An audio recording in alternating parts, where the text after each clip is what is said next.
So I'd like to welcome you all. First of all, some of you have taken this workshop before and some of you haven't. My plan for the day is that I'm going to introduce myself, I'm going to philosophize for a while, I'm going to give you a picture of our homeschooling day and then get down to the nitty-gritty of what we actually do all day. So I'd like to introduce myself and how I got this way, meaning how did I end up living the life that I lived. I'm still living actually. My oldest daughter is 29. And when she was born, of course you have your first child, it's a real life changer, right? When she was born, maybe 6 months old, I had somebody just mention in passing that they wanted to teach their own child. And I thought, oh wow, that is a super cool idea, teach your own child. But I'd never heard of homeschooling. I didn't know it was actually a thing that you could do. But I just sort of kept it in the back of my head. And this person wanted to travel, and that's why they were thinking, oh, it'd be really neat to teach my own child. As she got a little bit older, I just kept sort of stewing about this. But you don't think a lot about school when your kids are 2 and 3 usually. But then she got to be 4, and I thought, I really want to teach her myself. But I don't actually know if I'm allowed to do that. I don't know if I can do that. I don't know what the rules are. So I started interviewing the local schools. They interviewed the local public school and the French immersion school and the Montessori school. I went in and interviewed the principals to see what my options were. And I came away every single time from those interviews thinking, well, that was really nice. They were very nice and they had a nice classroom and everything was very nice, but they don't love her. And I think she'll learn best in an environment of love. I thought, no, I really, really think I'd like to teach her myself. And it just so happened that she was taking a little ballet class at the time. And one of the moms, it was the end of the year, it was June, and she would be going into school in September. And I thought, okay, what am I supposed to do? And we were talking about school, and this mom said, well, what are your plans? What are you going to do for school? And I said, well, I don't know. I'd really like to teach her myself, but I don't know if I can do that. And she said, well, I'm going to be homeschooling. And it was the first time I heard the word, and I said, people do that? People homeschool? And is that what it's called? And she said, yeah, I lived in Nanaimo at the time. She said there's about half a dozen mums homeschooling their kids in Nanaimo. So I thought, okay, this is terrific. So we went to our first meeting and subsequently just started our 26th year of homeschooling. So it was a game changer for me. Albert and I have 7 kids. Brianna's 29, and then I have a almost 25-year-old daughter. I have a 22-year-old daughter who's back there with the baby. And then I have a 19-year-old son, a 16-year-old son, and a 13-year-old son, and my youngest daughter is 10. She is my PR person and my HR person and my salesperson and my marketing agent. And she doesn't want anyone to buy anything until she's here this afternoon. She's at a class this morning. And so this is her setup and her domain, and I'm not allowed to do it. You'll have to wait for her. But if you want to look at things, you're allowed to touch them and look at them. So what I felt most of all about homeschooling was that education needs to be in an environment of love. And if we take love out of the equation, then it's not going to work. So that was my go-to in terms of educating my own daughter, was that I needed to learn how to educate her without coercion and in an environment of love. That lack of coercion in education ended up sort of backforming me as a parent on how I disciplined my kids as well, because I eventually came to the conclusion that if I can educate them without coercion, I can teach them everything without coercion. And so I sort of fell into my hands some resources so that I could then look at discipline in a different way and look at how we approach our family life in a different way. But it all sort of was a back formation from being really committed to that education wasn't going to be coercive. So we were homeschooling and it was going along really nicely, and I had a couple more babies and everything was lovely. And after about 4 or 5 years, I was regularly going to homeschool meetings with moms, what we did in that time, because we were a pretty tight group of homeschoolers. We had moved up to the Parksville area, and we had 10 or 12 moms there, and there was 10 or 12 moms in Nanaimo. And we had kind of a monthly meeting at somebody's house because we really needed to support each other. There wasn't internet, we weren't really having to sort of tap into resources that are available now. So we really needed each other. So what I discovered was I wasn't having some of the same kinds of problems that many of the other homeschoolers I met were having. And a lot of it was about butting heads with their kids and not being able to get the child to do what they were asking them to do. And I thought, I don't know, I'm not really sure. So we sort of talked about that. how do we do this? And they would say, well, what curriculum do you use? And I said, well, I don't actually use curriculum. So, okay, well, that must be it, that I don't use curriculum. What I realized also was that curriculum was certainly part of the equation, but the other part of it was simply that I had this non-coercive approach to education, so that I wasn't the authoritarian parent coming down on them with what they had to do and having that kind of expectation. Our expectations played out differently, which of course is what I'll be getting into.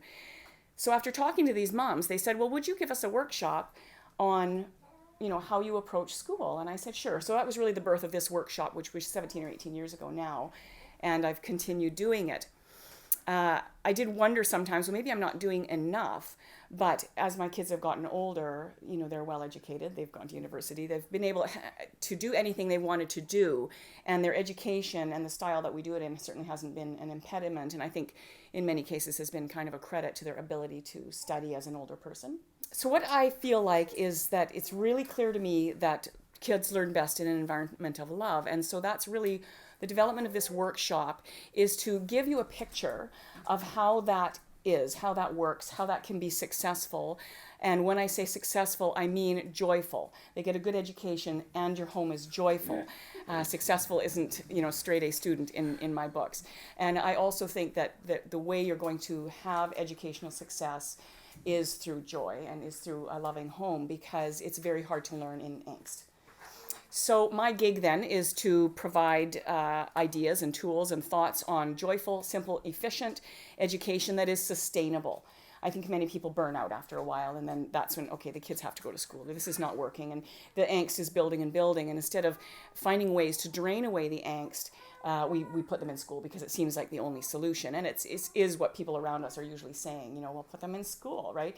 And we don't have those sounding boards that we should have, because if there's people in our life that don't agree with homeschooling, that's going to be their first go-to, our parents or our friends or our neighbors. If we don't want to say, it's kind of the BS factor, right? We don't want to say, oh, I'm really struggling with this right now, because we want to, show that we're doing it all and we're capable, and it was a good decision. We don't want somebody saying, well, it was a bad idea, you shouldn't have done it. So I'm a natural cheerleader, and that's kind of why I do this sort of thing, is because I just want to cheer people on. I just want to share what works for us and encourage others. There is a selfish component in doing all of this, and that's that I want my children to have peers, right? So I want them to go out into the big wide world and meet other people who were educated differently, educated outside the box, and have people understand them. And that really struck me when I first started homeschooling. My brother was still in university, and he said, there's a guy in my class, in one of my classes at university, who was homeschooled. And I thought I was going to hear that he was a geek or wore gumboots to class or something like that. And he said, he thinks differently than everybody in the entire class. And I thought, okay, bingo, that's why I'm doing this, because I want that for my kids. I don't want them to come through the machine. If you have questions that come up in context, please ask them in context, because I'm going to be going on to different topics. If it's something I'm going to be addressing later on in the workshop, I'll just say I'll address that later on. But it's nice to answer questions in context, especially with this being filmed, and they're on your mind at the moment, that they might have the same questions. So people take this workshop for different reasons. I think some people are really naturally drawn to kind of an organic way of educating their kids, and that's attractive. Many people that take this workshop are really frustrated because homeschooling doesn't look like they thought it would look. They thought it would be cozy and friendly and fun and all those things, and it's not. They're not finding that that's the way it is. They're frustrated. One time, years ago, I had a woman take this workshop, and I was asking different people why they were taking it, and they were sharing why, and she said, I don't even know what this workshop's about, I just needed a day off. So whatever your reason is for being here, welcome. If you just needed a day off too, that's fine with me. So our goal as parents is to raise intelligent, thoughtful people who love learning. That's kind of one of our overarching goals as parents. My goal for this workshop is provide the resources and tools and help to be able to actually do that. I'm going to be talking about the big picture of education, the big picture of a day in the life, what it looks like to be a happy homeschooler most of the time. I'm going to be talking about order and simplicity, about the subjects that work really well one-on-one with your child, and the subjects that also work really well as natural family-centered kind of learning. And then homeschooling, high school, and what happens after homeschooling. Because it doesn't seem to matter how young people's kids are, they always want to know about high school. So when I talk about high school, I would like you to bear in mind everything could be different in 5 or 10 years because we're making some huge leaps in the way we educate now. But I can share my experience with you, but it might not look the same if your children are small. I'd like to look at the purpose of education, and I think that one of the things we need to always be aware of is to be very far-sighted, and to be far-sighted every single day about why we're doing this, why we're raising children, why we're educating them at home. So the purpose of education comes into that question, and really kind of should be something we're thinking about every day. Why does education matter? I have some thoughts I'd like to share on that, but if anyone else has things that pop into their mind. Why does education matter? Any thoughts? No? Mary, you should know. You're a teacher. Yes. It helps to formulate a worldview, like have a yes. foundation, a structure from which you see the world. Exactly, and yeah. work. Absolutely. Forms your worldview. Yeah. I think ultimately, too, and this plays into that, is that our life is a gift. And we have a responsibility to develop ourselves and our children as far as possible without worshiping education or any other aspect of their nature. So, for example, we need to develop their physical selves. We need to develop our physical selves, but we shouldn't be worshiping, exercise. We shouldn't be worshiping our body. We should be, it should be well ordered. Okay. When about 3 years ago, we had the opportunity to take our family to Italy. So we took our youngest 4 kids and we went to Italy. And because we were 6 people traveling, it was actually more cost effective to hire our own private tour guide than it was to pay per person for a tour guide. So we did that in several locations. And we had this one unbelievable gem of a tour guide in Florence. You have to be registered to be a tour guide there. You have to actually be, you have to have an education that would indicate you are appropriate as a tour guide. You have to have a certification to be a tour guide. And her area of specialty was Florence, so you can be national or regional tour guide. And she was absolutely lovely and incredibly knowledgeable. So we spent an afternoon with her. And one of her areas of expertise as a historian was actually Michelangelo and going through his papers with the white gloves and looking at his drawings and his writings. And so she was a fascinating lady. But she shared a story with us that I had never heard before, and I think it is a bit of an illustration. When Michelangelo was about 6, he had, I believe there was 4 boys in the family, 4 or 5 boys in the family. He was the youngest. When he was about 6, his mother died. And his father, they were from kind of an upper class family, but they had fallen into bad times, so they weren't wealthy. And Michelangelo's father was not up to the task of raising his sons on his own, and I guess hiring help wasn't really an option. So he farmed the kids out to local families to be raised, and Michelangelo was farmed out to his wet nurse. Okay, so he's 6 years old. He probably has weaned quite recently, so this would be somebody he would be very close to. And her husband was a stone cutter. Now that worked out pretty well for Michelangelo, right, to learn his stone cutting from the age of 6. And but by the time he was 12 years old, he was known all over Florence as an artistic prodigy. He was unbelievable, and everybody knew he was unbelievable. And the Medici family, which were also from Florence, and the richest family, not just in Italy, but in Europe, the Medicis went to Michelangelo's father and said, we would like to teach him, because he wasn't really getting schooled. We would like to school him in all of the classics, because somebody who has this level of brilliance in and artistic ability needs to have all that education behind them to make the most of their gift, right? He's this unbelievable gift. And so he went and lived for a couple of years with the Medicis and was trained in all of the classics. So he was trained in classical languages, classical mythology, history, all of those things. And, we see in things like the Sistine Chapel how that supported him.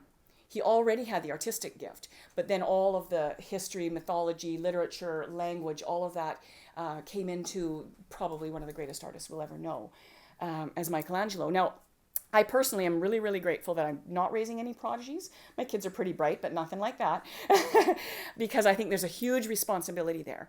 We still have the same responsibility And I think it's a good analogy. Whatever their gifts are, we have a responsibility to develop them as far as they can while they're under our care, and to show them how important it is to take the gifts you're given and do the best that you can with them.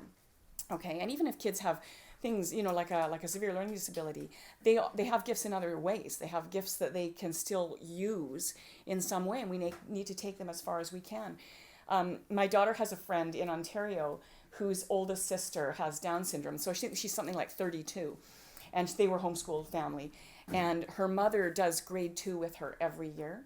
So she's 32 years old, and ever since she was probably 10, she's been doing grade 2, which is great. At some point, there's going to be different things that gel along the way, and she's taking her education as far as she can.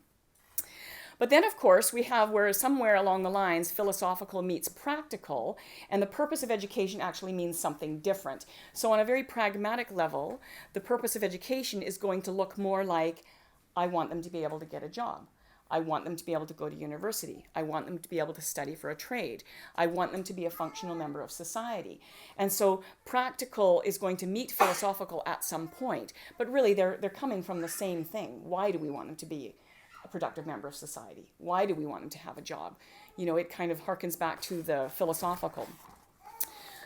So I would like to provide a context where it becomes really clear to you guys that education, it can be beautiful and rich. We can develop ourselves and our children. If you've been homeschooling for a few years, you will know you've probably learned more in those few years than you ever learned in school, right? Most homeschooling moms can't believe how much they learned or how much they didn't learn when they were in school or didn't retain. And cover a lot of the practical considerations that will provide us with joy.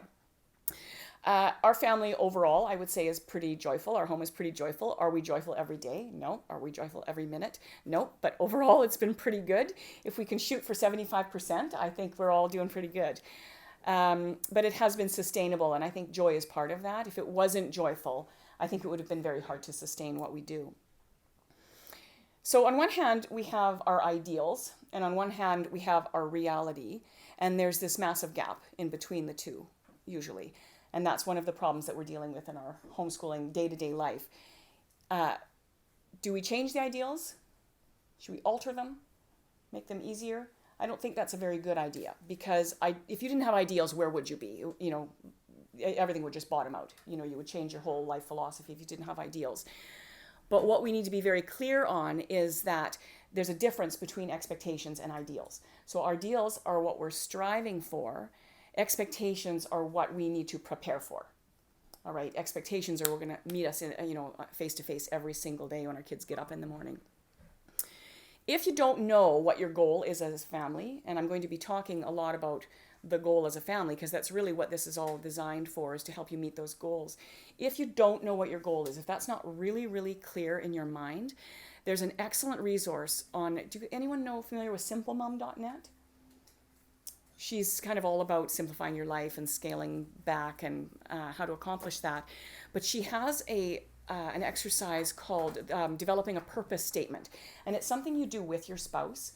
It's not a family activity. She tells you how to do it, how long it's going to take, where you need to spend time on it, to really develop kind of a mission statement for your family. And I will tell you this, about 10 years ago, I got very, very ill, and I won't give you the whole story, but I came very close to dying. And right before I knew that my time was almost up, if something didn't happen, I addressed my husband. And because that idea of what my goals were, what our goals were as a family, was so clear and had been clear for a long time, I was able to go to him and say, okay, listen, something terrible is going to happen. I'm either going to die or I'm going to be hospitalized for a long time.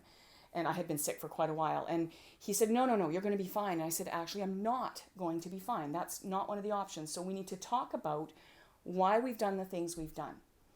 And it gave me a reference point to be able to say to him, okay, this is why we've done these things. This is vital for us to have a kind of a family mission statement.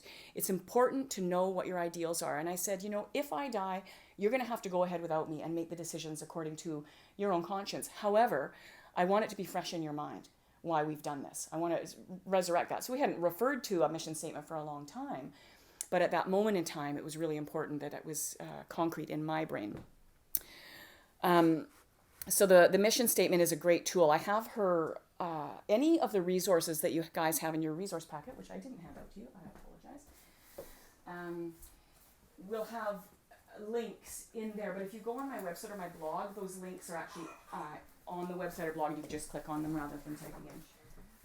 So why does simple matter? I think is one of the questions I'd like to address. I think simple matters because in our daily life, in our education of our children, in our family life, we don't hear phrases like this. That was way too efficient. Our house is way too tidy. That was way too easy. Bedtime was way too short. I have way too much time on my hands, and I am not busy enough. These are phrases we don't hear in our everyday life raising children. And the reason why simplifying your life and simple is important is because you need more time for joy. I think that we live in a culture that does not make time for joy. We're busy with a lot of our own busy work. Our kids are busy with their busy work. And if we can clear our slate, we have more time for joy. When we simplify education, it means that we remove the unnecessary parts. It's shorter and denser and more accessible. When we simplify the rest of our life, what happens is we make more space in our brain. And if we have more space in our brain, we're more available to the people that we love. So we know when there's a lot on our mind, there's a lot going on, that we can't be very accessible. It's hard to be nice, right? When we can empty some space, have some free time in our brain, we then can love our people better. And that's really what we all want, isn't it? When we entered into parenthood, none of us thought these things. I hope that I'm snarky with my kids every day. I hope that my life is in chaos. I hope the kids bicker all the time. I hope I feel frazzled and everything is a big mess. I hope that I turn into a control freak and that I micromanage everybody around me, that I yell on a regular basis, that I resent my husband, and that if somebody walked into my house, the word they would use to describe me would be overwhelmed. And yet we often find ourselves in one of those places, either control freaking or just living in chaos because we just don't know how to cope with it. So when we simplify our lives, it's kind of like good manners. It's seamless. Nobody will really notice that you are living a simple, easy, joyful life. What they'll notice is just that your house feels calm. Last Christmas, I had my sister-in-law came over to visit. My brother and sister-in-law and their family came for Christmas. And she came in and said, with 35 people in my house, oh, it's always so relaxing here. And she sits down on the couch and she says, it must be all the wood. I thought, well, maybe it's all the wood, but I don't think so. So if I was to give you, first of all, I'm going to give you a 2-minute snapshot and sort of tell you what my day looks like in a 2-minute time slot. And then I'm going to flesh that out a little bit. And then what I'll be doing is going over it in much more detail about what we actually do. So the 2-minute snapshot is going to look like this. Essentially, we get up, we have breakfast together, we read together at breakfast. That becomes our family study time. I work for a short time one-on-one with each of the kids. I've usually done that by lunchtime. Then at lunch, we have lunch together, we read together, more family study time. Our afternoons are essentially free. Now, that doesn't mean I'm not doing anything, because that's when I reserve time that I can plan visits or plan appointments or get my housework done. I don't do housework when the kids are doing their schoolwork, because I find that that pull can be really frustrating for them and me. So if I keep schoolwork short, then I have the afternoon free to do those kinds of things. It's also when we can visit, or this year we're doing a co-op in the afternoons. And then we have dinner when my husband gets home, and we hang out together. The kids have sports in a few evenings a week, so we do that then. So to take a closer look at that, I always think a good day starts the night before. So if the night before you can spend a few minutes clearing your table, getting your own clothes out, getting your kids' clothes out or having them do it, know what you're having for breakfast. If you go to put breakfast out the night before, you know what you don't have. It's very frustrating to wake up in the morning and there's no milk for breakfast, right? So, oh shoot, now what am I going to do? Okay, there's no bread either. Okay, now what am I going to do? So, we sometimes operate that way. If we just think, okay, what's for breakfast and lunch tomorrow? Put breakfast out, put the bowls out, put the spoons out, and you think, okay, getting up in the morning now is kind of easy. I don't have to get up and start scrambling around. So I usually clear off the table, clear off the desk, close together, and then know what I'm going to have. It's very discouraging to wake up in the morning and not have one single clean space in your whole house where you could start reading to your kids or something, right? So If you wake up in the morning like that, sometimes your kids are sick, sometimes, you had a late night, sometimes there's reasons why we can't actually get the dishes done or get the things we need done before we go to bed at night. So you wake up and today is hooped. So start working on tomorrow. Okay, just let today be hooped. Okay, I give you permission to take a mental health day anytime you want. Okay, so just forget about today, start on tomorrow, even if it's at noon, or you feed the kids breakfast, let them play, and you start thinking about, okay, well, what am I going to have for breakfast tomorrow? What are we going to do for dinner tomorrow? Do I need some laundry for tomorrow? Okay, let's throw that load in. I don't really work on a schedule, I work on a method. So I'm not so concerned about what time the kids get up in the morning. With teenagers, when the kids are small, they get up pretty early. Teenagers will sleep and sleep and sleep. And so that's something we've had to adapt a bit. I will get them up. If it's 8:30 or 9 and they're still not up yet, I will wake them up. Unless we've had a particularly late night and they need to sleep till 11 o'clock one day. That's just a reality that it's better. You're going to have easier teenagers on your hands if you let them get the sleep that they need. And so sometimes that's our responsibility to get them to bed at a decent time, rather than having late night after late night. But those late nights with your teens staying up talking with you about philosophy are pretty cool. So it's a balance. So I get up, I schedule my own wake up time. I get up, I do my prayers, I do some readings, and I usually throw a load of laundry in before my kids get up. When I had babies, I didn't do that. I slept as long as I possibly could because it seemed like morning was the time that I could get the best quality of sleep if I was, sleeping with babies through the night and having babies wake up through the night. I throw in a load of laundry, I put the coffee on, the kids gather around and we say prayers together, and then we read as we're eating breakfast. That reading becomes the focal point of the day. All right. Then we tidy up together. So each kid, even from the time they're really small, they push in the chairs or they wipe a table or they participate in some way in the tidy up. When I had only small kids, of course, I was doing the lion's share of it. But it built a habit that even today is just a no-brainer. The kids get up from the table and they say, what's my job? Right? So I just have a little, list of 5 or 6 things. Okay, you could empty the dishwasher, you could wipe the table, you could put the food away, things that they could do. But we do that before they scatter. Right, as soon as they scatter, it's very hard to get them to come back and do the job. Even if your kids are very small and you have a house full of them, don't leave a mess longer than you need to. Tidy up as soon as you can. And if it takes an hour to do that, that's okay, but just kind of stick with it until it's done. It's very, very discouraging to go to make your lunch and you still have breakfast mess on the table and dried up food and whatnot. So sometimes it means, when we have little kids and, people are fussy or whatever, we just have to keep going back to that kitchen table and putting our food away. But that's the reality. It's better to get it done no matter how long it takes than to start making lunch on top of your breakfast mess.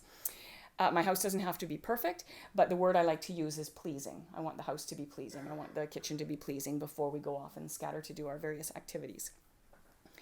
So I sit down one-on-one with the kids. I usually start with the youngest and work towards the oldest. That's changing now because my kids is not the same. The youngest is 10, so there's not the same sort of pressure to have a real clear pattern of how who I sit down with first. It was easier rather than bickering about it when they were small. We go in age order, no questions asked, right? And so I'll be talking about that one-on-one stuff later on today. Yeah. What do you do with the other ones while you're working on? Or are you gonna Yeah, no, that's a great question. I will a little Okay. bit, but I'll answer it briefly right now.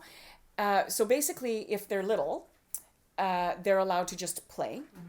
If there's anything that they can do as they're older, if there's anything that they can do on their own, then they do those things first. Okay, and then they're allowed to play until it's their turn. Okay. And so, just as a simple thing, when I had, several small kids, usually what I would do is ask an older one, okay, I'm sitting down, I'm going to do 20 minutes of work with this child, so can you just play Lego or read a story or whatever to this one, if they needed to kind of be entertained. But I didn't want that to be burdensome, so I would usually switch which older kid was playing with which younger kid, every 20 minutes kind of things. So, and if my babies wanted to be on me, they were just allowed to be on me. So one-on-one often would be 2 or 3 on one, with 2 or 3 on me. So we have lunch together, we read some more, we study some more. I'll be talking about that this afternoon. A lot of discussion, a lot of our learning is discussion based. In the afternoon, we're free to do all those things that we want to do, but can't. If schoolwork is short, compact, dense, and sort of accessible, then we have free time. Okay, and you know, when your kids are small, you should have free time to do things. Their education shouldn't be taking all day, right? We don't need to be spending an hour on math or 45 minutes on math or an hour on language or whatever when the kids are young. As they get older and start using a purchased curriculum or something, yeah, they're going to be spending a little more time. So I map out my free time sort of according to the day. So when I get up in the morning and I'm sort of going over my to-do list, I'm going to kind of map out what I want to do. And I will usually set the timer. Okay, I want to spend a half an hour, you know, catching up on the laundry. I want to spend a half an hour drinking tea and, you know, writing. And I want to spend another half an hour, you know, doing some other household task, right? So I'll usually sort of map out my time because I work a lot better with a timer. Set the timer, do the thing, and you can always accomplish more with a timer on than you can any other, like without a timer on. Because it seems like, say for example, cleaning the kitchen. You look at the kitchen, it's a disaster. Every square inch is covered with dirty dishes, and you think, oh, there's just no way. That's going to take hours. But when you actually start doing it, if you set the timer for 20 minutes, you probably would have most of it done, right? So it's a great motivator. So I'm hoping that you're getting the idea that there's a very sort of simple, rhythmic method and flow to our day. Okay, everybody knows what's going to happen next. Okay, so it doesn't matter if we start at 8 o'clock or we start at 10 o'clock. Everybody has an idea of what's going to happen next. A very wise mother once said that if you have boys, write what's for dinner on a whiteboard, because they love knowing, it motivates them to get through their day. They love knowing what's for dinner. We've done that off and on. Julia had how many boys? That was one of her quotes. 5 boys? Catherine? Yeah. Yeah. So, homeschooling with joy is attainable, and our goal has to be to keep the relationship intact. So how do we do that? How do we keep the relationship intact most of the time? Okay, yeah, you're going to freak out on your kids once in a while. I get that. But should we constantly be butting heads with them about schoolwork? The most difficult thing we do as parents, is that a butting head chuckle? The most difficult thing we do as parents, and in home education, and in fact, actually being a human, the most difficult thing in our life ever is relationships. So relationships aren't easy, but we are built for them. We're built for relationship. We're built to keep relationships intact. But getting along with other people is actually quite hard. It can be people in the workplace or people in your home. I'm not sure why it's so hard. I feel like it shouldn't be so hard. I do know that you grow from that, but we do relate. Our relationships are better if our context is joy. If we're working towards joy instead of having our way or making them do a thing, okay? If you're thinking the relationship needs to be intact, we need to be having joy. The process of getting from having the thing done that you want done, or the process of getting to a joyful place, a peaceful place, is very different, as you can imagine, if you can keep a big picture in your mind of that. Joy is easier to get if you keep your life simple. We spend a lot of time worrying and fussing about things, in particular relationships. We spend a lot of time thinking, well, what am I going to do about that? What am I going to do about him? What am I going to do about this situation? Even other people's relationships. You know, my husband and my daughter are at odds with each other. What am I going to do about that? How can I fix that? We spend a lot of time stewing about problems. And I would like to suggest that we can divide our life into 2 main buckets, all right? If we have a can change it bucket and a can't change it bucket, you can save yourself a lot of worry and a lot of stewing if you recognize right away when you're stewing on something, when you're waxing on something, if you can put it in the can change it bucket or the can't change it bucket, all right? People go in the can't change it bucket, right? You can't change people. You can change how you respond. You can change the environment. You can change a lot of things to make this relationship work better, but you can't change the person. All right, so you have to learn to adapt either the environment or your attitude or your responses or your reactions. Okay, but people go in the can't change it bucket. If things go in the can change it bucket, you then can choose from there whether you actually want to change it. Sometimes it's just that simple exercise. Oh, I can change that. I could actually change what grocery store I shop at. I could go a little further, go to the grocery store I really want to go to. That's something I can change. Now, do I want to? Because that would add another half an hour onto my grocery shopping time. And it's already tight for me to get out and get grocery shopping. So you can change some things, but some things you may choose not to when you actually reflect on them. But we don't spend enough time reflecting on whether we can or can't change something. So that sorting exercise really helps us to prevent a lot of stewing happening, right? We then what? Okay, so we have a person who's being difficult. We have a person we're not getting along with. We have a person with whom our relationship is compromised. So what do we do about that? So we need to look at our people differently. And if we recognize that we can't change them, we need to then look at what's going on with that person.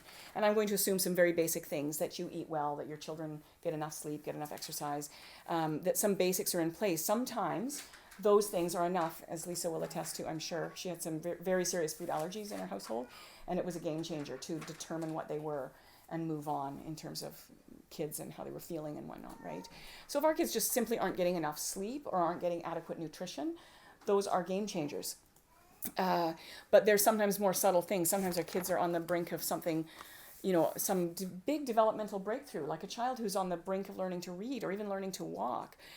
They can get very agitated and very difficult to deal with. And sometimes we have to be on the hawk for, what's coming around the corner. Is there something that I'm overlooking or assuming the best of them, right? Assuming that there must be some reason they're behaving this way, not just to tick you off, right? We teach anything better if it's both simple and joyful. And I don't just mean math and writing and all of those things. I mean behavior, how to ride a bike, how to make your bed. Everything we teach our kids, including their behavior, we slot behavior in some different category. I'm not sure why. Behavior, learning how to behave appropriately, is just another skill set. Okay, if you met a child who was raised by, wolves in the bush or something like that, you're not going to expect them to have the tools that they need to operate in our society. They would have to be taught. Our children aren't born knowing what the rules are. All right, that's something that we have to teach them. And if the rules of appropriate behavior are even going to vary from house to house. But as they get older, that's something you need to address. Is okay, we're going to actually need to have some general and generic rules that are going to look a little different in other people's houses. We're allowed to do that here, or we're not allowed to do that here. They might do that at their house or not do that at their house.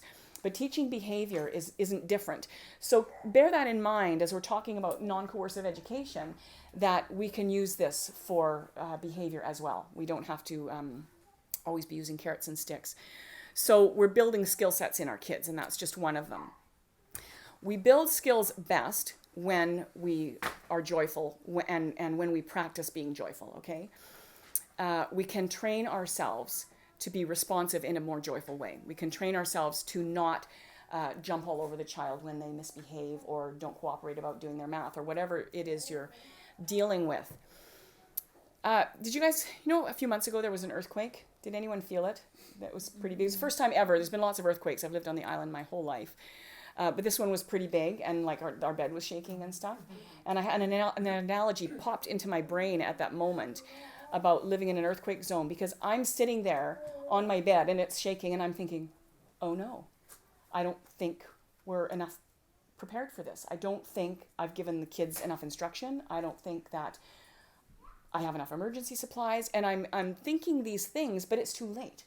Right? This could be it. This could be the big one. I don't know. And so for 30 or 40 seconds, those are the things going through my mind. And of course, when the earthquake stops, I'm thinking, oh, wow, that was a bit scary. I think I need to be more prepared.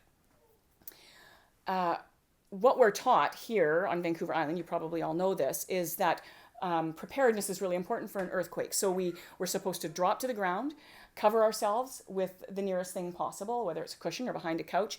We're supposed to hold on and count to 60, because it's usually going to be over in 60 seconds. And you're going to protect yourselves in the middle of the earthquake. In the middle of the earthquake is not the time to instruct your children what to do in the middle of the earthquake. All right? We have to prepare them outside of the earthquake in order to accomplish that task. In emotional earthquakes, we often try to instruct our children about what they should be doing or not be doing. And we get louder and louder, and we're saying, you have to stop because you're not being sensible because. And we're shouting, or we're trying to make them behave a certain way. And the reality is their brain is fallen out. There's no way we can address them right now. They're not accessible. So if we can have the wherewithal to just know that what we need to do on an emotional level, on a parenting level, is drop to the ground and take cover and count to 60 or maybe 600 in the case of a small child.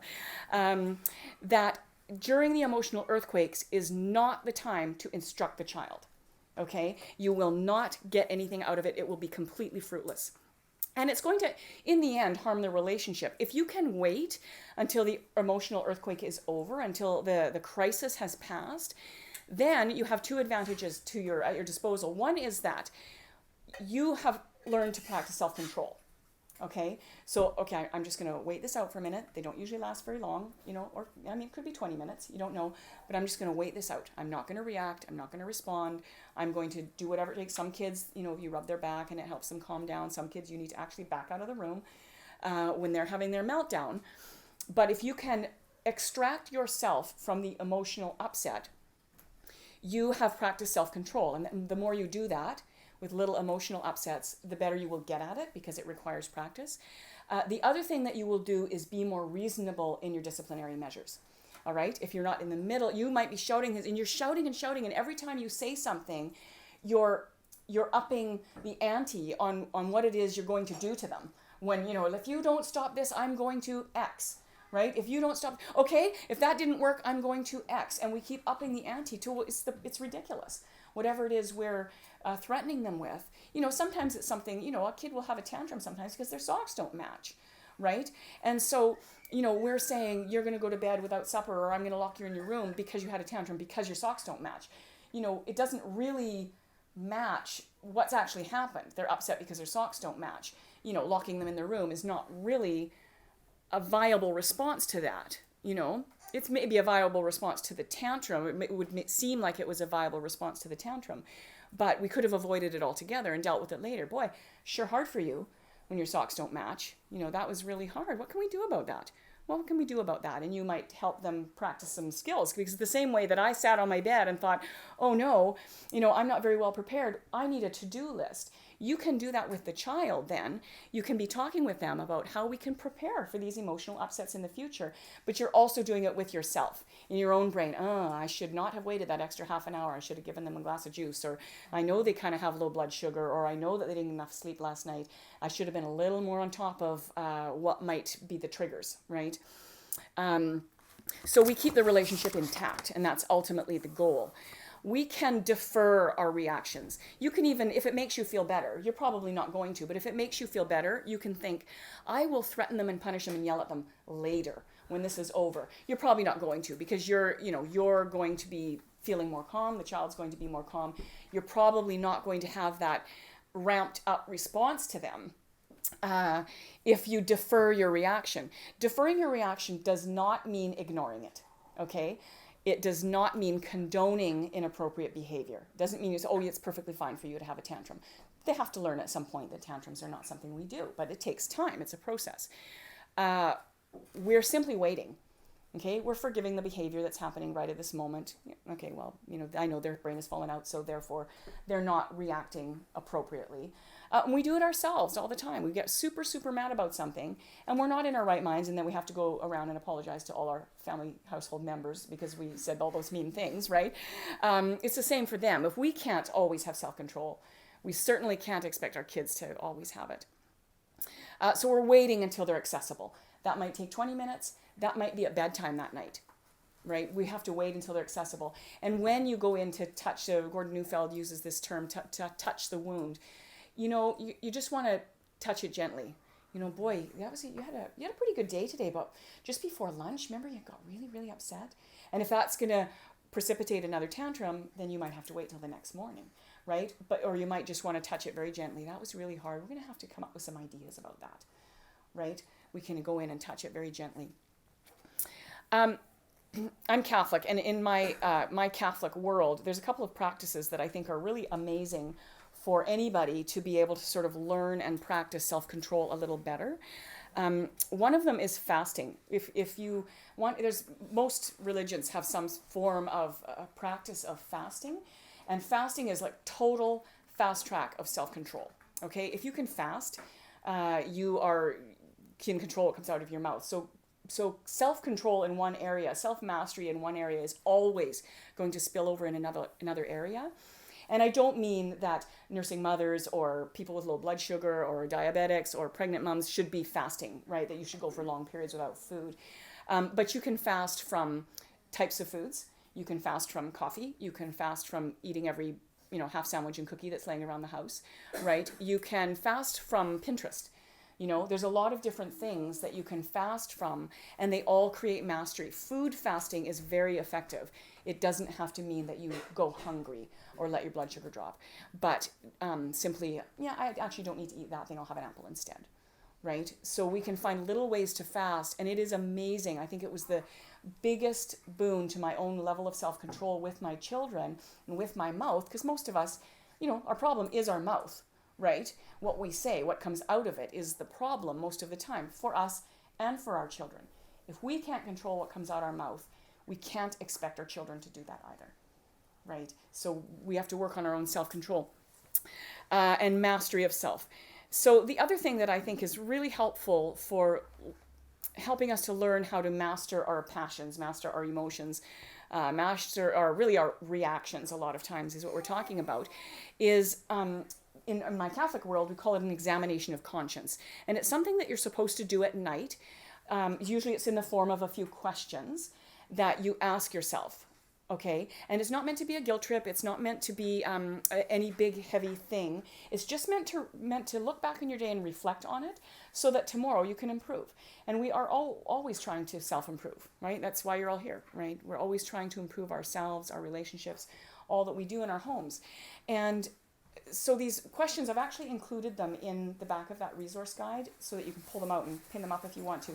But they're just questions reflecting back on your day so that you go to bed at night and therefore wake up in the morning kind of with a fresh idea of, okay, what's the focus here?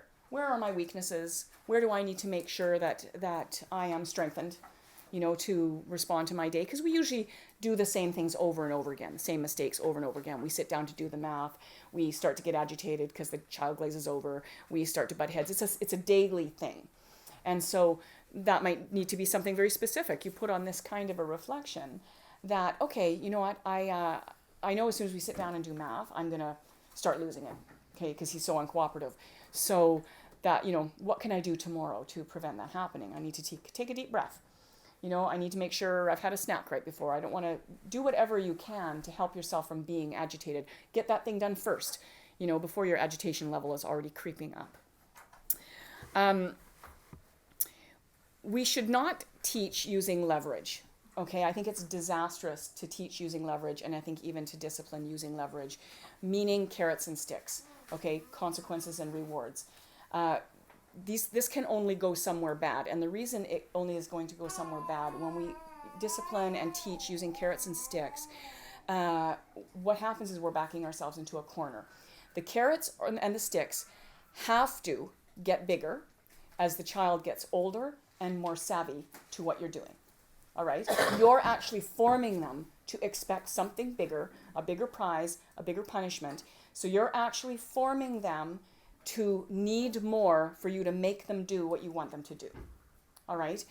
What's the ultimate stick we have with our kids? Our kids get older, the sticks get bigger, you can't use the car, you whatever. We have all these sticks we're going to use, you can't go out with your friends tonight. What's the ultimate stick? Kick them out of the house. All right, so we're backing ourselves into a corner where the only thing we have left is to kick them out of the house. What's the biggest carrot you could offer them? Everything, yeah, it's limitless. Okay, and most people are smart enough to say, okay, I bought you the car and you still didn't get a job. I paid for your 3 years of education and you still didn't get a job. It could be limitless. Most of us run out of resources or have enough common sense to say, okay, the carrots have gotten too big and I'm shutting that down, right? But we have limitless carrots, and we do see people, okay, would you just finish your education, if I bought you a house, if I paid your rent, if I gave you $1,000 a month allowance, whatever, people will go to ridiculous lengths to get their kids to do stuff, when their adult children are disappointing them, right? And what we end up having to be comfortable with is our adult children disappointing us, right? and stopping with the carrots and sticks. So it can't lead a good place. There are a couple of really, really good books on the market that were very formative for me. So carrots and sticks ultimately complicate your life. The goal is to simplify your life. Carrots and sticks complicate things. Hold On to Your Kids by Gordon Neufeld. I don't think I have it here. Is an excellent book. The first half of the book is very sort of philosophical and really laying the groundwork for why this is, why disciplining with carrots and sticks is shooting ourselves in the foot. The second half of the book is very practical about what you actually do now. Okay, if this is the situation you're in, how can I fix it? And a little bit geared towards older kids. If your kids are very small and you want to disentangle yourselves from practices that you've been doing that are carrot and stick related, there's a book called Discipline Without Distress by Judy Arnold. She's a Canadian author out of Calgary. And she has, the book is very cool. It's dealing with small children, but it has a list of hundreds of items at the back of the book saying, but what about this? But what about this? You know, if the child is doing this, how do I respond?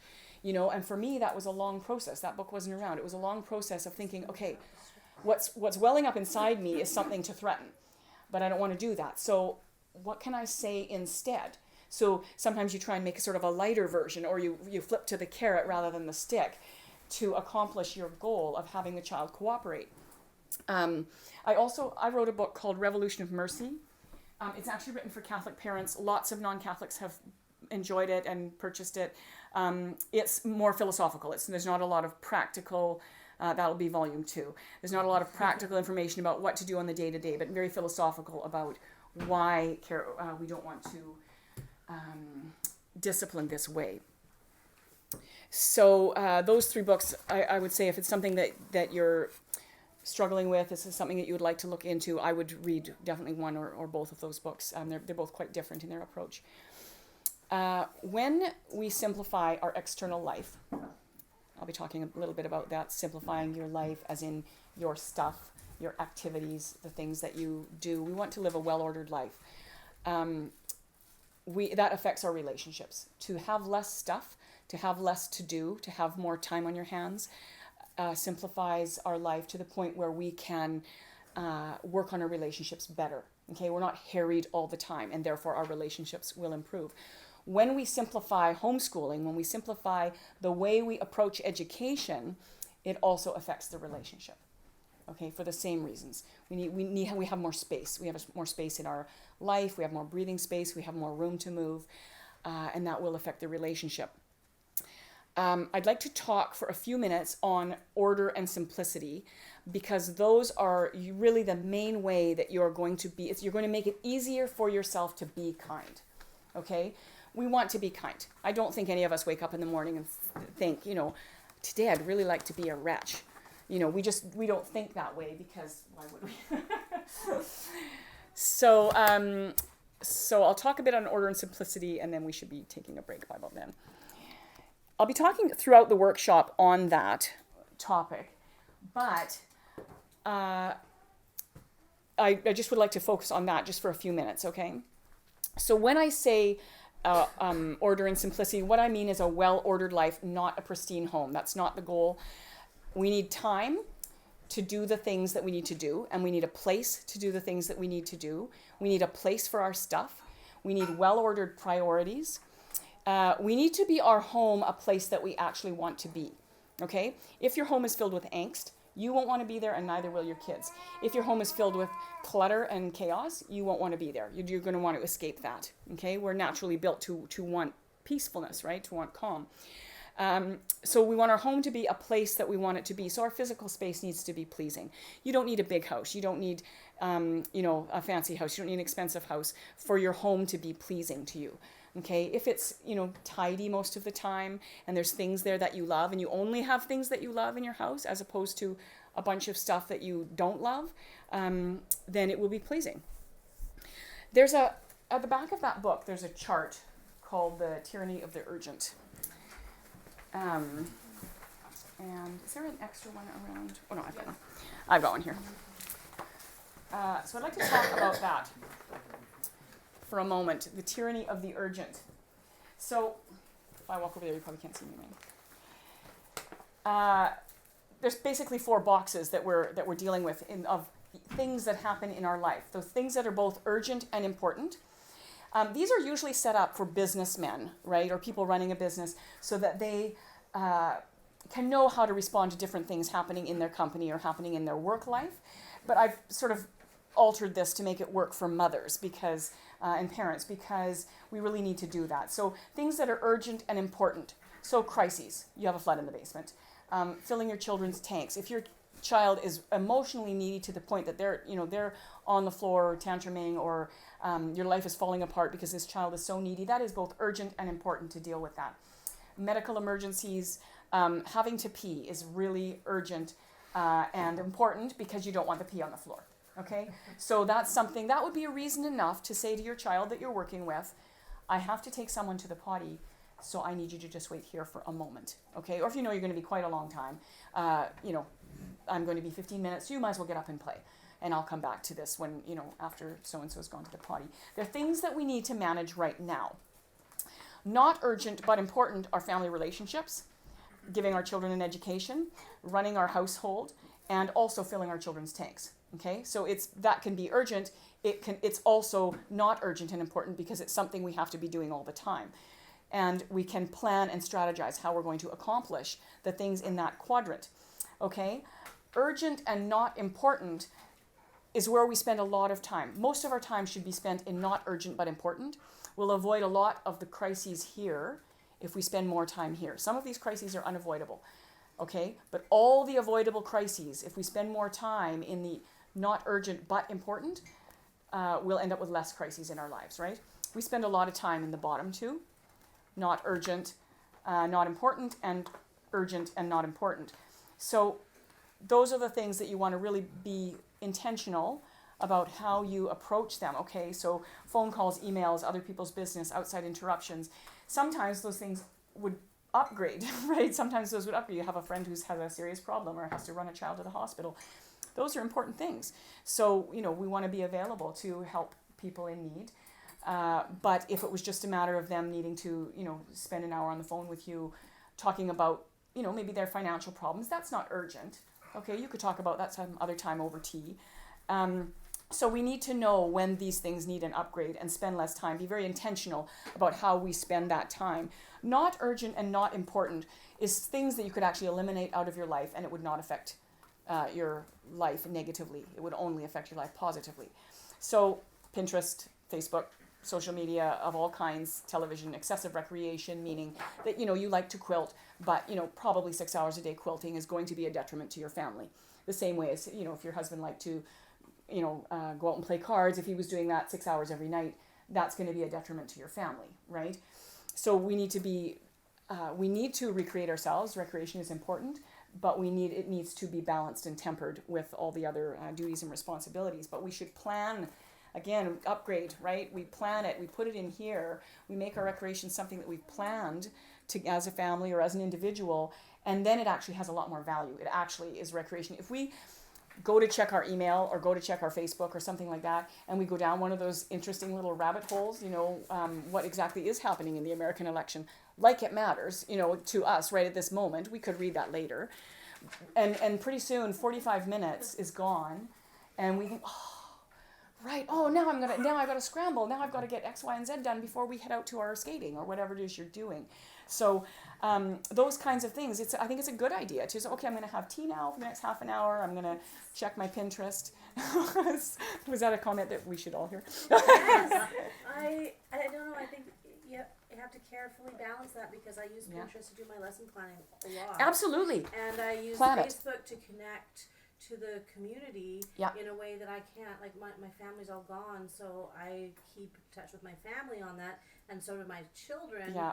And I'm reaching, but it's you can upgrade, right? Positive upgrade, thing, right? But be intentional, right? Yes. So for you, Okay, obviously that's something that's important. So no, and besides, I'm not the rule maker. You get to make your own rules. I'm only making suggestions. That's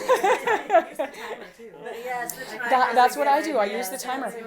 And I tell my kids, I'm going to sit down, have a cup of tea. I'm going to be in my computer for half an hour, and then that's a good thing, or an hour. You get to decide because you're the grown up, right? Yeah. You get to decide. But it is something that we can do unintentionally, and therefore it becomes a big time waster in our life, right? Frequently. Can I ask you a question? Yeah, please do. When it comes to filling your children's tanks, I tend to, this is where I kind of have a difficulty because I always tend, because I work, I'm the Matthew C. manager. Right, so okay. I sell every day, I work, plus I home educate while I work. Right. So it's a challenge. It's very Yes. But so it's like I get home, I'm got my children all day with me while I'm working, and then I get home, I've been trying to fill their tanks, then trying to fill my husband's tank. Right. Right? So it's like I'm in the middle being totally like I'm wasted. Yeah. Oh yeah. And yeah, Right? I mean you have So to take that's care of my yourself. challenge is like how on earth do I? Because I want to fill their tanks and not to make them feel like they're not. Because I'm working all day, so I'm not filling their tanks fully. Exactly. And then my husband wants his tank filled, and I get home, and I'm still not filling their tanks fully. Yeah. So it's like, how do I juggle? How do you balance? Yeah. Well, and again, yeah. Oh, go ahead. Well, I was just going to go back to the chart for a moment. Is that if you plan regular time to get yourself away or to do whatever you need to do, I found that was a lifesaver for me when my kids were small. That if I had once a week that I know I'd have an hour, 2 hours, 3 hours to myself. That looks different for people, different people though, right? I knew a mom who would take a weekend off every year. And by herself, she'd go in August, she'd take like Friday, Saturday, Sunday, she'd come back Monday morning and go stay at a hotel all by herself, do all her planning for the year and whatnot, a homeschooling mom. And that's what worked for her. I couldn't wait a year. Like that would be hard. I'd rather have an hour once a week. Or it could be a walk. Your husband gets home, I need 10 minutes, I need some fresh air, I need a bath. So it's really important to address that. But then again, that falls into this quadrant. How I'm I've got a problem here, right? So if I spend some time thinking about that, and maybe one of the takeaways from this is being able to condense, your approach to education a little bit. Would free up some time for you so that that you're more able, right? Yeah. That's my grandson, by the way. In case you guys hadn't figured that out. Well, I guess I have the same problem, right? That I've been to this workshop several times, and sometimes I actually come home. Don't take this the wrong way. A little bit discouraged because I think about these things. I'm like, I can't do this the way this looks. Like I can't. And what I learned to do was to kind of thin slice. Right, like I lowered my expectations a little bit for my household, especially. Like, if it's a little bit more messy, and I've got only 2 kids, so it's not the end of the world. And then also, just expect less of myself in terms of homeschooling, but then be really intentional about what we can make it be in terms of happiness level. Yeah, and just sort of really taking the idea of thin slicing ideas and putting it into my daily life because I know I'm trying to fit too much, so I have to compromise a little bit. But I also think, in your situation, and I've had this feedback a couple of times from moms, is that they imagine this, what I'm presenting, as on top of what they already do instead of to replace what they already do, right? Now, I'm not saying everybody should take this and go replace it. If your life's working, great. Take away whatever works for you or don't take away anything at all. But if you, sometimes that has to be clarified, that this isn't on top of what you already do. This is a different method to accomplish what you already do, right?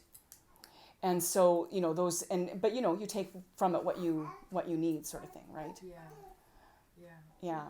So thank you. I think for the situation I know is also your tank. If your tank's empty, how do you fill everybody else's? It's impossible, So Yeah. And even That's what I mean by lowering maybe expectations. fill my tanks sometimes, right? Yeah. Like just being self-forgiving. It's just the pull, right? And it's like, that's why I'm here today. I'm like, I have no kids. I gotta get away. I'm gonna snap. I had 2 mommy breakdowns last week. So it's like, sorry, a little emotional. That's okay. hard. But I'll tell you something. We will have mommy breakdowns, just so you know. I have fairly regular mommy breakdowns, and it's a well-oiled machine around here. But there's things that happen, and it's just like, okay, done. So we all end up in that place sometimes, and we. Get tired of yelling. Yeah. Oh, do you get tired of that? Wow, I think you should give the workshop. And I started coming to your workshops, it was like, before I think my 3rd child was a baby and now he's 5. Yeah. And like it's been called the trenches when you have like all the littles at the Yeah, house. it's hard. Nothing gets harder than that. But now that I have an 8 and a 9-year-old, it's looks like I'm starting to like see the light. Yeah. And so that's just an encouragement, because it's just getting through that rough younghood. Yeah. To like get over the hill. Yeah. And it's still hard, but it's just easier. Yeah. To deal with. One of the planning, strategizing things too, when your kids are very small or when you're under undue stress, like you're experiencing right now, Beth Ann, that is to make your space that you can keep tidy very, very small. Okay, so that basically you choose. For example, when we moved into this house, I was expecting my 6th baby. It was pretty maxed out in terms of busyness, right? And I thought, you know what? I'm only going to care about this floor. Okay, if beds don't get made, I don't know when I'm going to get to beds. I don't care. I can't care. They've got doors on their rooms. I just can't care about that right now in my life. And the basement, I don't care. But if I can keep this floor functional, right? And sometimes we have a new baby. We do this automatically. We have a new baby and we create a little nest, right? Where we, everything is kind of tidy and nobody's allowed to touch anything. And, it's like my one sacred spot where I feel like I can go to and kind of escape things. It's usually where you nurse your baby or something like that, right? So you can create the nest any size you want. And if you're in a time of crisis, that's a good place to go. And again, requires the planning and strategizing. What can I do about this problem, right? I'm having a problem and I need some tools, and sometimes you need to, reach out, which is, obviously what you're doing, right? To be able to plan and strategize, and you just collect ideas. That's one of the things that is great about going to any kind of homeschooling thing or listening to other moms or getting together with other moms. Just a collection of ideas. Oh yeah, because you might think, oh, I'm never going to have that problem, right? And then suddenly you have that problem, and you think, oh, I remember a mom talking about this, and how she balanced, working and homeschooling or whatever, right? Bonnie, have you ever been through times when, if you're going through that crisis, then, those thoughts of school creep in? Like, you look at life when you're in crisis and you think, this isn't working, this is crazy, my life feels crazy. And then you think, well, there's that option, it's right there, Yeah. I liked what you said about revisiting your purpose every day. Yeah. To stay focused on that. But when you go through a longer term crisis or crazy time, how do you handle that? Like losing sight of, is this working? Just the whole homeschooling. Right. The way I've handled it, we've had, just so you know, sort of in 25 years, I've had probably 4 years that have been absolute crisis years. One of them was closer to a 2-year stretch. I have a couple of my kids, one of my older daughters and one of my younger daughters, and my youngest daughter, have a condition called PANDAS. I don't know if any of you have ever heard of that. It stands for Pediatric Autoimmune Neuropsychiatric Disorder Associated with Strep. And what happens is if they get a strep virus, they get a really severe but temporary form of obsessive compulsive disorder. My older daughter had this, and it was a 1.5 to 2 years of recovery from that. And we really, probably for at least a year, closer to a 1.5 years, didn't do anything except read. So my response to a crisis is, let's just hunker down and read, right? And then I can love you, you can help me a little more, we can just read together, and we can maintain the relationships. And I think when your relationships are in crisis, you need to step back, till you're doing almost nothing until the relationship can get out of crisis, right? And that has not hurt any of my kids. So the oldest ones probably experienced 4 different years where we did virtually nothing but read, okay? They graduated at the same time. They graduated at a high level academically. They went into university when they chose to. It wasn't an issue, okay? We make the mistake of thinking that we have to stay on track, right? It's their track, it's your track, it's your family's track, right? And it'll all work out. And we just have to, sometimes let go, right? But my go-to would always be to just hunker down and read together, yeah, and let lots of time for play, lots of time for processing. This might be something you'll touch on later, but I know that you've shared that in some years you've enrolled, but usually you're registered, right? 1 year I enrolled. Okay, so it's always registered. Yeah. Yeah, so you don't have that pressure. Yeah. Which is good. Yeah, no, I mean, I think some people work successfully with, that pressure because it's less of a pressure for them. Most people, I think not. Most people are wish that it could be different, that I could get the money and not have the pressure of having to perform. And I mean, Mary, I'm just going to speak to you for a moment because Mary anyone I've talked to who's registered with Mary, she's the least pressure contact teacher you could have, right? I don't know if that's a good story. No, if they're enrolled, yeah. So Mary's, got a great attitude. She's a homeschool mom herself. She really gets it. And there's lots out there. Some teachers might, if you switch teachers, if you're feeling a lot of pressure, it might be advantageous. I have an awesome teacher, and I do yeah, too. I know there's Right. lots If of them you that are don't have amazing. that, switch your teacher. Yeah, yeah. Yeah. And so, but even with a switching teacher and even with taking it easy and all that, there is an outside pressure, yeah. So I think, again, in the plan and strategize category, we have to actually look, okay, is the money putting me enough further ahead that it's worth doing it? Yeah. Or are there other reasons that are motivating me to enroll rather than register that, are not necessarily about the finances? Does it help me? It's really like what is most important? Most important isn't all the academics. It's the relationship and the love and just where it takes you. Yeah. Sorry. Registered is, I always get one social. So basically registered is you don't have a contact teacher and you don't get money. So unschooling kind of. Right? No, not because I don't unschool, but I don't have somebody else helping me design my program. Okay, I can design whatever I want. Now I can buy a purchased curriculum. I can even just use the BC curriculum. I can get that. I could go to a local school and ask for it, right? Or wherever I register and ask for it, and it probably wouldn't even cost me anything. But I don't want to do that. So when you're registered, you don't have to be submitting a portfolio is really the biggest thing that you're talking about. Yeah, they don't get report cards and they don't get grades, so that means they can't get their dogwood, if that matters to you. And that matters to me. Yeah. And so that's why I'm enrolled. Exactly. Enrolled with Salt Spring, and I get $900 a year, which is the most I've found so far. And my teacher is great. And the new curriculum is so flexible that it's really about skills as opposed to content. So we are really learning about whatever we want as long as we learn specific types of research skills and things for the grade 8. Exactly. Level, right? So enrolling can be a viable option depending on, what your family goals are, what your family options are, right? I don't give a flying rip about the dogwood. And, so if my kids wanted it, I would support them through it. But so far they've kind of picked up on my, laissez-faire attitude. Yeah. And maybe I was a little bit more worried about all that stuff when I first started because, I'm indoctrinated into the very anal and controlling. And so Thank you for your honesty. I planned every lesson for the entire year in the first week, and we've actually completely deviated from everything and have much more unschooled than I ever thought we would be. Yeah. And except that we're still meeting the competencies, which makes me happy. But it means that we do have the flexibility of going back to school if she wants to. Yeah. But I don't know if she wants to. But I'm attached to the dogwood. And good you recognize it. The good you idea recognize that it. my kid might not be able to go to university if she wants to. And I'm not there yet in being able to convince myself that just doing whatever I want will get her there if she decides to go. And just to clarify, I don't think having the dogwood, not getting your dogwood and not caring about your dogwood means you've arrived as a homeschooler.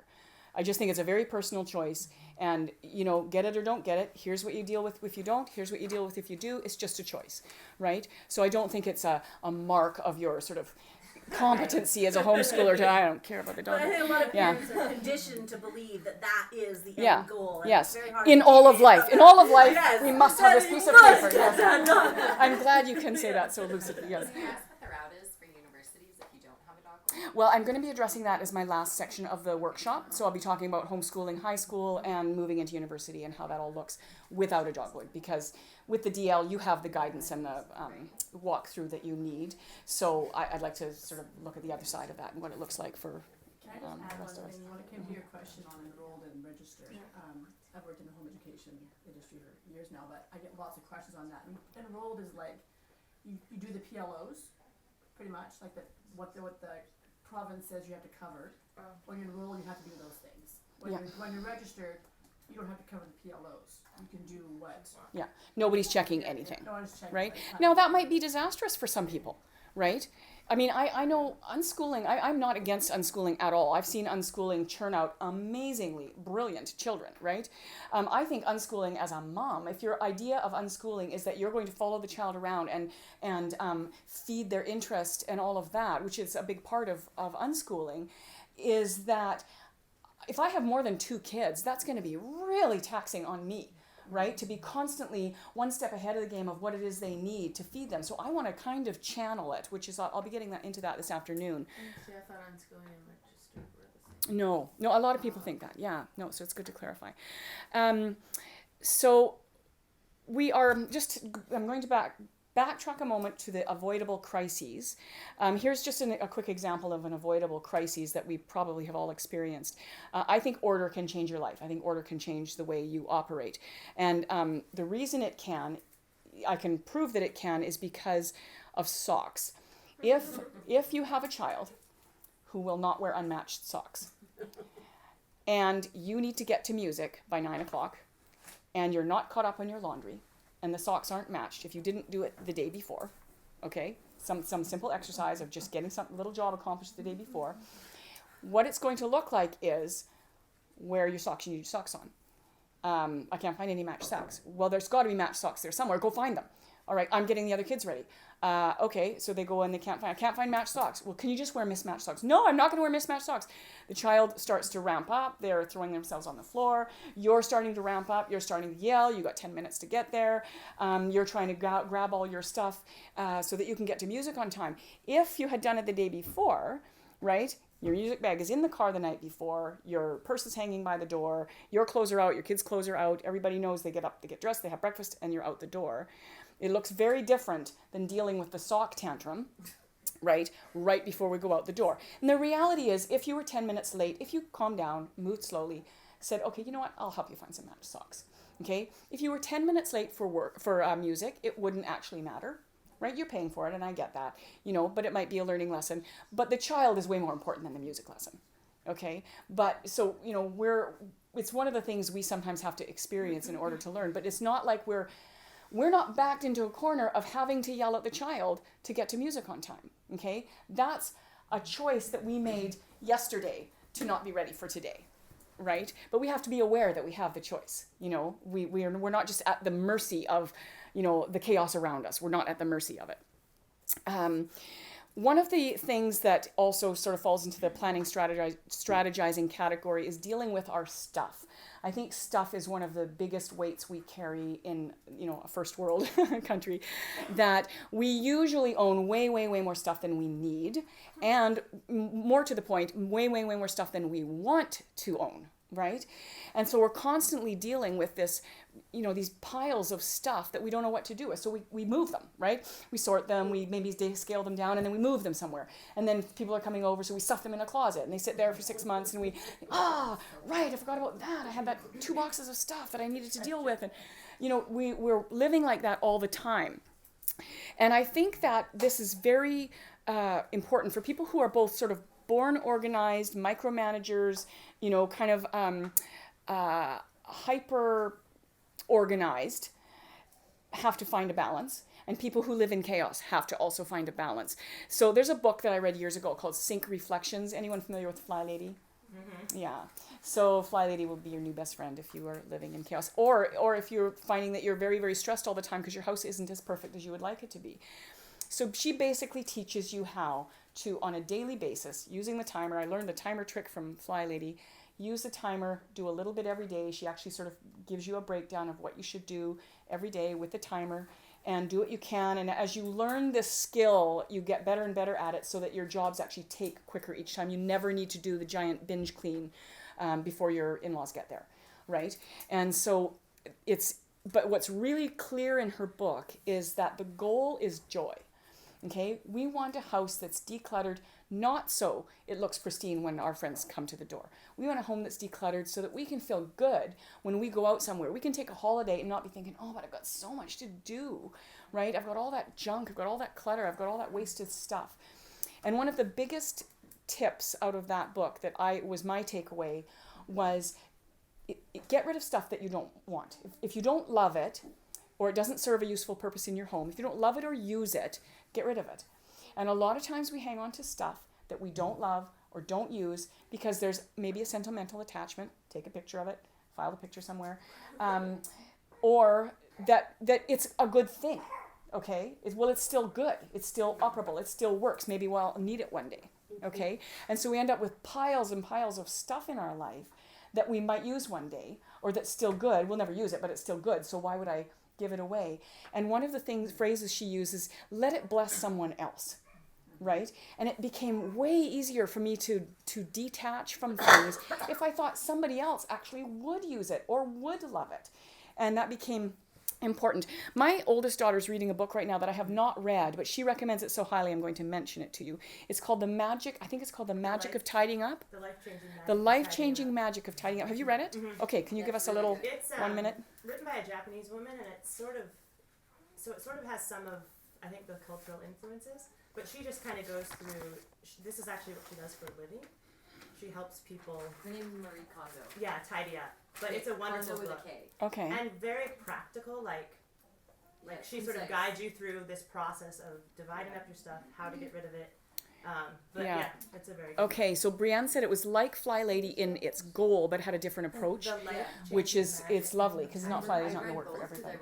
Oh, okay, good. I liked Fly Lady. Yeah. It was more textbooky. Yeah. Whereas Marie Kondo's is more like a novel read. That's exactly what Brianne said. Okay, Yeah, interesting. And both are really helpful just to get your life in order because it makes a huge difference. Yeah, so she's almost finished it, so I'm going to read it after her. I just have to say thank you that everybody is talking about this. Because it always seems like I'm the only one. I've never heard anybody else discuss this, and I thought I was the only one. Who discussed dealing with your stuff? It's huge weight off my shoulders. Yes. Oh, that's good. Yeah, welcome to our world, right? Yeah. Like that seems to be like going back to, you know, what can we do like in a different situation or slightly different situation.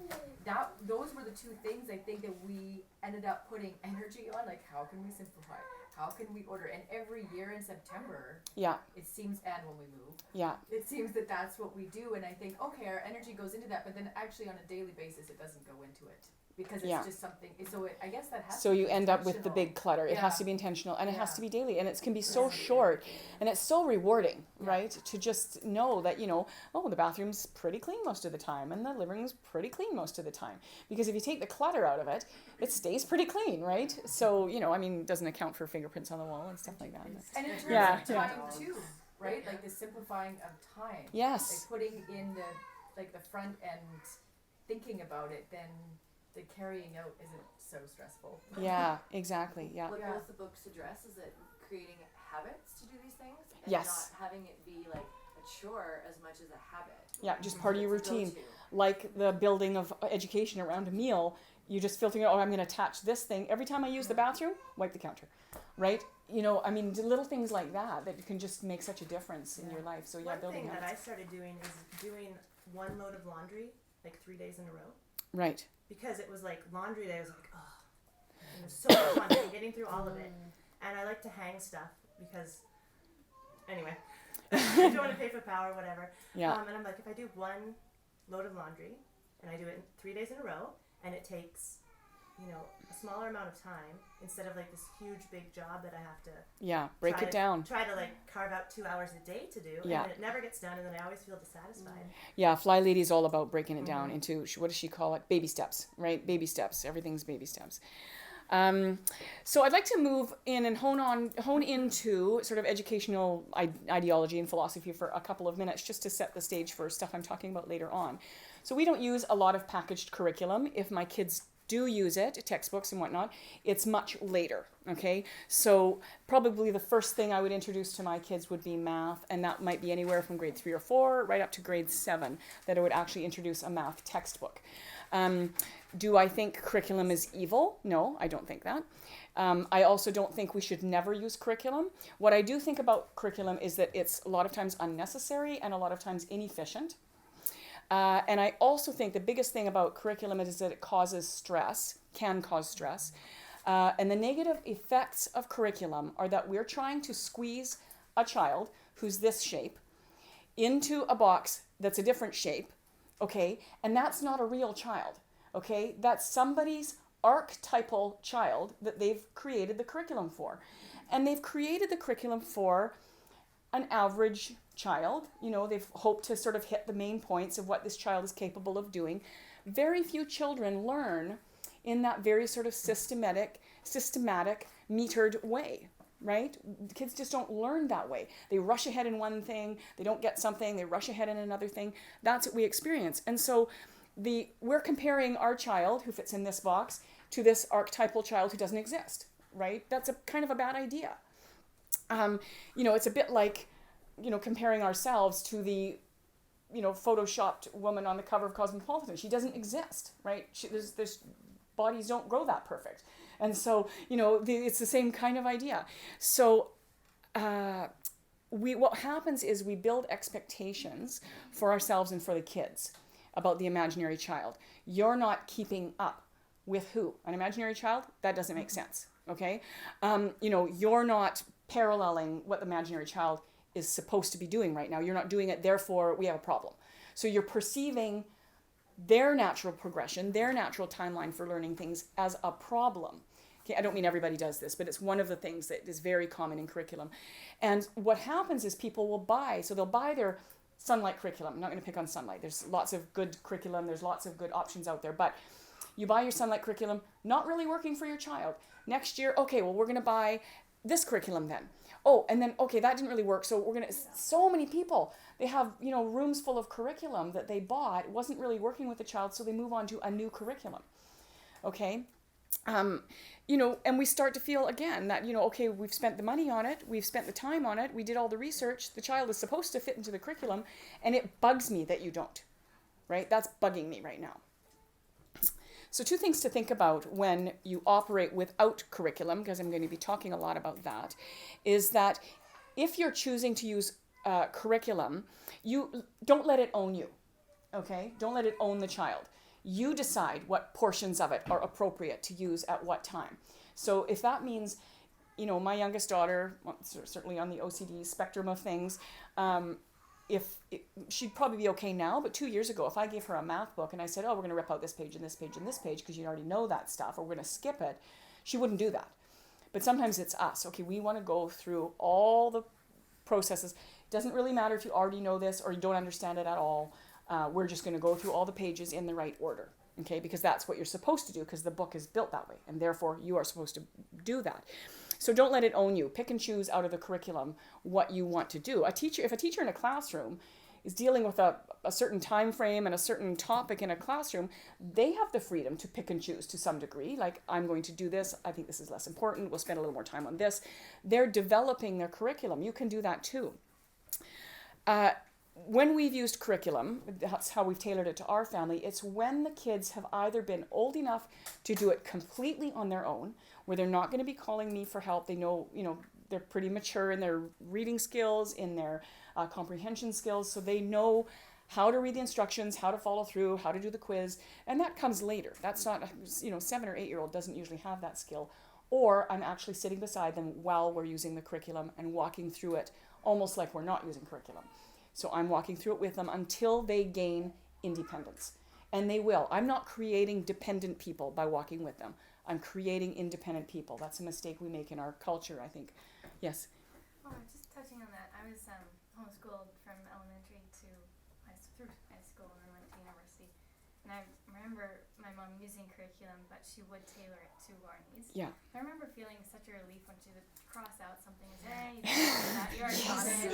When? Or it just brings me to go, or you already know what you're doing, or this is too much for today. It gave me this relief knowing that she was focused on me and not the book. Yeah. Like, yeah, thank you. Me. Yeah. Like, she understands. She knows what I know. Yes. Yeah. It helped me a lot in university too. I would go through my textbooks and say, I don't need to read that. I need to focus on this to get to the result I want. Exactly. So it taught you a skill. It taught me that you don't have to go through everything. You can pick and choose what you know you need for. Exactly. Yeah. Because ultimately the goal is self-education, right? We are moving our people towards educating themselves. That's what they'll be doing when they get to university. They might attend a lecture, but if they don't, they can blank out. They can not do the supplementary readings. They need to be able to self-educate themselves, and we're working towards that goal. Can I ask you just quickly? Was it your children who initiated the independence with those curriculum, or was there a little bit of ushering them into the independence, or did they ask? I would say both and. Okay. But more often they would say, especially the boys would be more inclined to say, I don't need you. Let me do this one on my own. Let me, see how it goes. right? And so you can sense that. And I would often sort of just get up and wander around. With most of my kids now, they don't actually need me to do their math program. So I just kind of get up and putter around the kitchen, but I don't get engaged in anything in the kitchen because I want to be available. I don't want to be saying, what I'm loading the dishwasher now. You said you didn't need my help. No. Okay, so whatever I'm doing, I defer my attention to where they need help and then go back, because it's not, the goal is the math, not the dishwasher at this moment in time. And what age did Right. you find? Really broad range. I would say anywhere from grade 3 to grade 7. For independence? Yeah. No, more like grade 6, 7, 8. I have a son. Most of my kids are pretty sort of on track with whatever everybody else is doing in the big wide world. I didn't ever think he would learn algebra because he just seemed to it just wasn't there, but it just took longer. He gets it now. He's doing really well at it. He's at grade level. He's doing really well. But I never imagined even a year ago that he would ever get there, and it just gelled one day. But this was also a child. I have readers. My oldest daughter was a fluent reader at 3. My son was a fluent reader at 12, right? And that's the kind of range. So that's the same kind of range we're going to see for independence, for ability to comprehend, written word. That's a big range. Yeah. That's a huge range. And so, we can be comfortable with that though, because now, he's, a voracious reader, even though he didn't really put it all together till he was 12. So the other thing is that curriculum relies really heavily on what I'm going to call the quiz test model, okay? So that we learn a topic, and then we have a quiz on it, then we learn a couple more topics, and we have a quiz on each of them, and then we have a test, okay? When you're working really closely with your child, there is a place for the quiz test model. But when you have young children and you're working really closely with them, the quiz test model is most of the time detrimental to the relationship, okay? But also what they know because you're sitting with them while they do their work. So you know what's in their brain. The purpose of a quiz test is in a situation where you have a lot of kids and you don't know what's in their brain, okay? And a teacher needs to know. That's important for the teacher to know who needs help, who's sailing along pretty good, where people need help. That's important. But a quiz test model in the homeschool environment is something that could come much later when they're actually working completely independently on different curriculum where you don't know what they're studying. They're doing biology 11. I don't know what they're doing. So yeah, you need to do the quiz so that we can come up with a letter grade, for your transcript for if you want to go to university, right? So there's a place for it in a homeschool environment. But with small children, the quiz test model is usually very, very frustrating. You get the odd kid. I had one, Mom, give me a spelling test. Great. If that's a tool that you can pull out of the toolbox that motivates a child, great. But it's not necessary because you know what they know, and that's the purpose of the quiz test model. We have brought the quiz test model into the school model. Even our homeschooling books, even very young curriculum for very young children is using the quiz test model, right? As though what's appropriate is to send our child off at 7, study this thing on their own, do the quiz, and come back and tell me how many they got wrong, right? Or me tell them how many they got wrong. It's not a highly functional system in a homeschool environment because we're relational, because we know what they know. So why would we quiz test them in that way? If you really wanted to know what they knew and you weren't sure, you could just have a conversation, right? And you could even lead the conversation. They don't need to know it's a quiz. This is interesting. What are you doing here? Just a conversation. There are better ways to teach our kids, and you know them innately, okay? Everybody knows them. You know them because you know how you are with a baby, all right? You have one of your babies, and we're always trying to get babies to do a little bit more, right? We want them to smile. We want them to catch our eyes. We want them to sit up. We want them to roll over. We want them to do these things. We want them to say things. And we model that. And so we keep soliciting from them everything they can. Oh, and they imitate you and you go, yes! And you're excited, you model, you encourage, you know how to do it. People who don't even have children automatically do that with babies. We all have it in us to be very natural teachers. But at some point, like when they turn 5, we suddenly think, oh, okay, I can't teach people anymore, right? I have to rely on something else to teach my child because I don't know how. Right? When you've been doing that this entire time, you've been teaching your child very effectively, or other people's kids, you naturally know how to teach. what the difference is, I'm going to show you, give you a little demonstration with a baseball bat or croquet mallet, as suits our purposes, is that we tend to think that the way that we can teach our children things, we're good at teaching things that we want them to love, okay? But this is actually not true. We teach differently when we want them to love something like baseball, okay? Thank you. So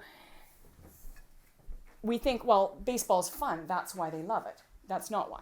They love it because of the way we teach it. If we taught baseball like we taught math, we would not have a baseball league in the United States. We wouldn't have a hockey league in Canada.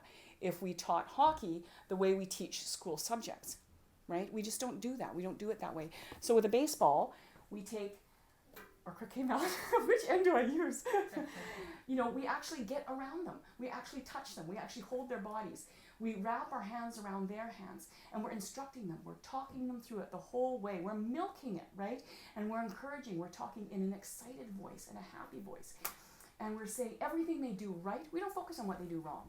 Everything they do right. Yes. Okay, hands together a little bit. Yeah, that's it. Whatever they do wrong, we just build them up and encourage them and teach them a little bit at a time how to do it. That's right. Okay, now you pull the baseball back. That's right. You bend your knees. That's right. And we're encouraging, and we know that they're not going to learn it overnight. We know that this is a process. They're not actually going to be a good baseball player for several years. All right? They might not even hit the ball the first year or two. Okay, that's why I invented T-ball, because they don't hit the ball, right? So we have to put the ball somewhere so they can hit the ball. But we're okay with that because it's a process, and our expectations are realistic, okay? They're not going to be completely literate for a long, long time. But we use this model, and one day, the kids line up and, they hit the ball, and you think, oh, they got it. And it's the same. It's the same with math. It's the same with language. It's the same with history. All the things we teach our kids, if we taught them this way, they would love learning, okay? And they do love learning. So that's our frame of reference needs to be thinking about baseball. And again, any skill, any behavior, any subject. So we're talking about behavior as well. I'll just give you a little example of that, where we tend to be quite realistic about the process. We're teaching our kids manners, okay? And then one day, say please, say thank you. And one day, for the first time, they're going off without you to somebody else's house. So you give them the big lecture. Okay, remember, when, Mrs. Landry gives you a drink of water, make sure you say thank you. Or if you ask for something, say, may I please have a cup of water? And do you remember that? Do you remember how to say please and thank you? Maybe you even practice. And the child is like, they're getting it. Yeah, they need to do this. And they go off. And the mom gives you some feedback. Oh, they were so polite. Wow, I'm really impressed at how polite your child was. And when they get back, you grill them, did you remember to say please and thank you? And I had a nice time. Thank you for having me. And then they get a little older, and you say, don't forget to use your manners, right? And they say, oh, okay, do you remember, what are some basic manners? Maybe you give them a little pop quiz before they head out the door. What do you say if you need something? May I please have? And then they get a little older, and you might just say something like manners, as they're actually running out the door. And then one day you don't say it anymore. And that's the process. And that starts at 2, and it might end at 16, it might end at 18, right? We don't know, but we know somewhere along the lines, the skill builds, they get it. And sometimes they get out into the big wide world, and maybe there's a hole, and they can learn it. Right? There's nothing preventing them from learning what the hole might be. That you don't march into somebody's house and say, I need water. Okay? Somebody says, oh, well, could you ask nicely? Oh, never occurred to me before. I never had that formation. They're going to learn it along the way. So with the baby, we engage, we coax, we touch, we're playful, we make contact, okay, a lot of physical contact. Those are the same tools we need to use with our child. The process works. What happens, where it all falls down, is when we lose our trust. Okay, we know that the manners is going to work. We know that the baseball is going to work. Okay, if the child is playing baseball and not getting it and crashes to the ground and has a big tantrum, you're not going to try to continue teaching them baseball at that moment, right? Because they're going to hate the game if they do. So you're going to get them all calmed down. Oh, we'll go back to that another day. It's the same with the subjects that they're learning, right? It's the same with the behavior. Oh, it's okay. We're going to collect you up, and get you calmed down because I want you to love this. So baseball's really obvious, you love it, so therefore they're going to love it. That's our frame of reference. Long division, a little less obvious, right? A little less obvious because you probably don't love it, okay? However, you can sit with the child and do long division exactly the same way you taught them baseball and keep the relationship intact. Maybe they don't love it, okay? But they're probably not going to hate it. They're probably not going to hate sitting down with you. Okay, so long division, you sit with your child, you write out a long division question, and you say, for math today, I just want you to watch me. Watch, this is cool. This is really cool. Say, give them a frame of reference. Say I had 157 Smarties, and I wanted to divide them so that you each got an even number of Smarties. That I can divide a great big number like that, just like you can take 6 Smarties and put them into 3 equal groups. There's a way of actually dividing a great big number. Okay, so here's how it works. 157 divided by 3. And you just walk through the process. This goes into, it doesn't go into 1, so I'm going to put a 0 up here, but it does go into 15 5 times. What's 5 times 3? 5 times 3 is 15. I put it here. Then I put a line here and I subtract. All I'm doing is telling them everything I'm doing. Just telling them, walking through it, talking through it. I might do that 3 times, over the course of 3 days. Might do 1 a day or 2 a day, until the precocious child is going to say, I know what you're going to subtract now, right? Can I try? I know how to subtract those 2 numbers. Can I do that part? The tentative child, they might have to watch you for 2 weeks before they actually start saying, I know what to do, or you might have to solicit from them. What do you think I do next? Oh, well, you subtract. So you knew that. Yeah, I was just waiting for you to ask, right? So tentative child and a precocious child are going to be quite different in how they respond to that. But that long division is being taught without butting heads. Right? Without there being a mar of the relationship, because you're just teaching them another skill set, and we can do it just like we do baseball.